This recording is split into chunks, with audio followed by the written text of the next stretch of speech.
With Galaxy Blade all trapped in this card, who am I gonna get to do commentary? It's just difficult. Who could that be?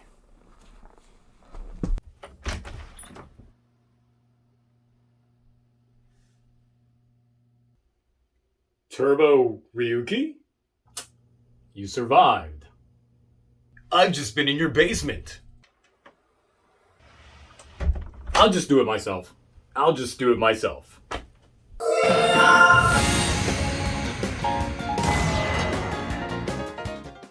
Okay, what were we talking about now?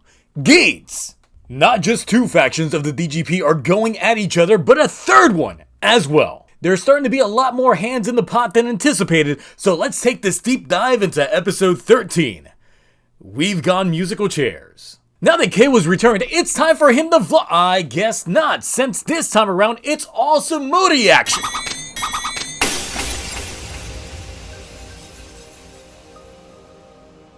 Really? Even as a card. Anyway, with the family of DGP staff under his belt, Ace is feeling some kind of way about them trying to take him down. After all, he is their lord and savior, but Girori ain't spilling that tea. Not to Ace, at least.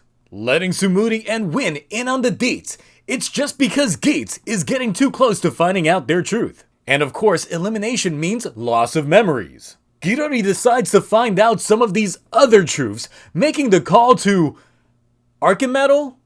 That's the official name of the Jamato raising guy. He wants to know just how the Jamato are getting so juiced. But Archimetal is just tired of losing all the time, so his Jamato have been getting that premium fertilizer this time. Of course, he doesn't tell Girori this. Meanwhile, Keiwa's got a job. That man out here making slightly above minimum wage working at the noodle shop. Though he's got no one to thank outside of his sister for this one, when a creepy red hat girl makes him drop his core. Also, Neon's trying to advance the plot, taking the business regarding the DGP straight to Sunfire!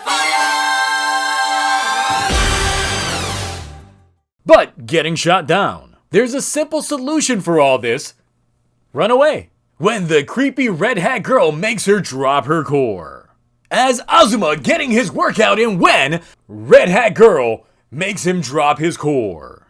Ace out here making that bread when capturing the gaze of a new character, offering him some assistance when red hat girl passes by and he snatched that shit back up. Turns out that old girl's been stealing folks' drivers. No time to dwell on her reasonings when...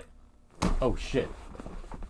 The Jamato have begun to strike. Geats luckily still has that driver and goes in for the win, but not if the real win has anything to say about it, dealing monstrous blow on Geats and the Jamato, but mostly Geats, when little red-hatted girl snatches up that driver like overdue child support. The Jamato takes the reins and proceeds to deadbeat Ace. It's all coming up on Win's side when, you guessed it, custody battle lost, and Win's lost that driver. Though this round got a little bit of a premature start, let's go ahead and let's hear those rules. It's a game of musical drivers with the Jamato claiming one, leaving only 5 to get theirs back and make it to the end. When do you know the game is over? When the Bishop Jamato is defeated. So it's off to find the driver thief and get those drivers. First we get the standoff between Ace and Win, but then Keiwa and Neon put the feelers out there for any clues. Sarah knows though, so they get the scoop and proceed to fight the Jamato civilian style. Oh shit, the round's going? Bear person fighting? Yes please, with Azuma falling behind the standings. It's an old school bash with this one and the Jamato. Ace on the other hand likes his Jamato over easy. Matching up with Azuma, now Win's here to get his elbows greased. Driving them back only inches when the real heroes show up. It's Keiwa and Neon taking the beatdown directly to the Jamato. But not to be outdone, this doesn't stop Ace and Azuma from continuing to throw down, especially with the Jamato riders on the loose. What's this? Third-party interference? I don't know who this guy is, but he's got the buckle hookup that even the Game Master didn't know was a thing, sending it directly to Ace. Looks like Ace is asking for a solid from Kawa, getting that driver temporarily and using that new buckle to sport some new shades. Sporting a new sword as well, but you gotta charge that one up before popping off, my guy, so let the slash fest begin! Getting that thing juiced up, it's now upgrade time! Coming in with that twin satellite cannon, it's a small-scale Gundam Double X action I always needed in my life. With flashes and blasts galore, it's a cakewalk! Back to me, oh right.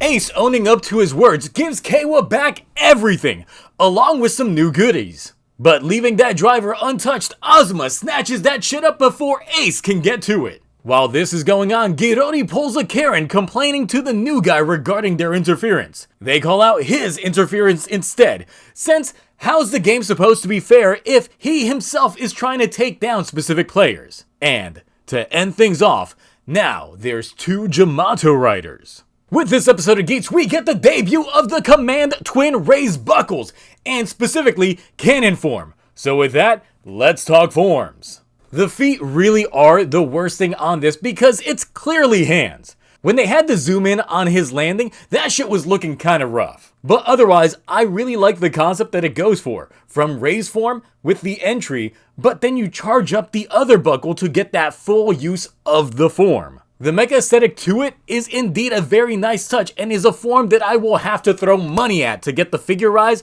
if and ever they release one. It's probably by far my favorite form of Geats so far, so I can't wait to see Jet Mode in action as well.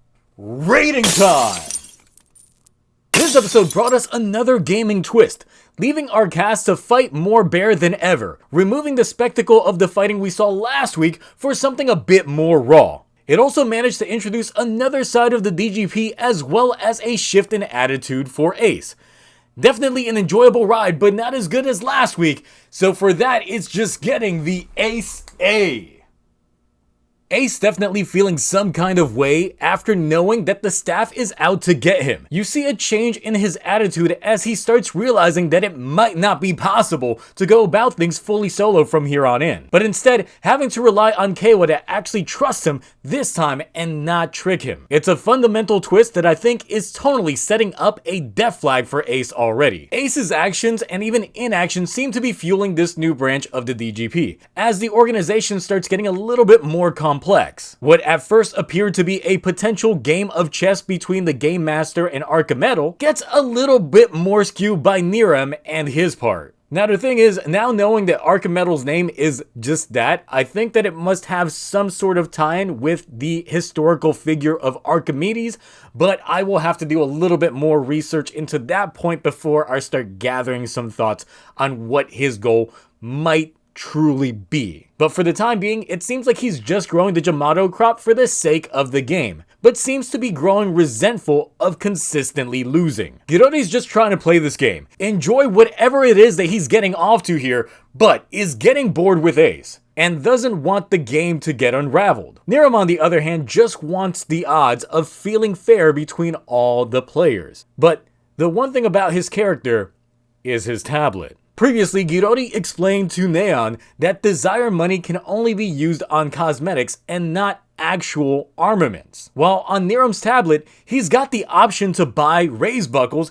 to hand to other players. I don't particularly see him as the admin type and more of a gambler that can influence the odds. This is where things start getting a little dicey because when you think about most competitions, there's usually a betting market. This happens in sports all the time, so why wouldn't they throw in that aspect? That there are other members of the DGP that have their own personal gain if specific players win the round. This can also be what Neon's father is, this time placing bets on her desire to see if it can boost him within the organization. Besides money, what else can be bought from these stakes? Power, more than likely. The DGP in itself seems to be its own enemy from every front, since they are growing the Jamato in a closed state for their own selfish need to keep this game going. The only thing that could cause havoc would be having the Jamato evolve past the point of breaking through the confines of the game itself. Of course, once again, I could be completely wrong, but the speculation game on this stuff is just fun to wrap your head around.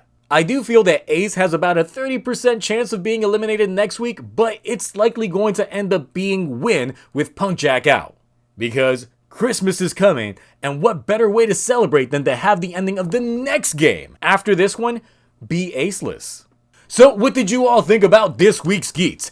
Raw knuckle blasting, this new DGP interference, and Jamato getting the up and up. Anyway, that's it for me. Throw your seat for the next Geats, and I will see you all next time. Bye.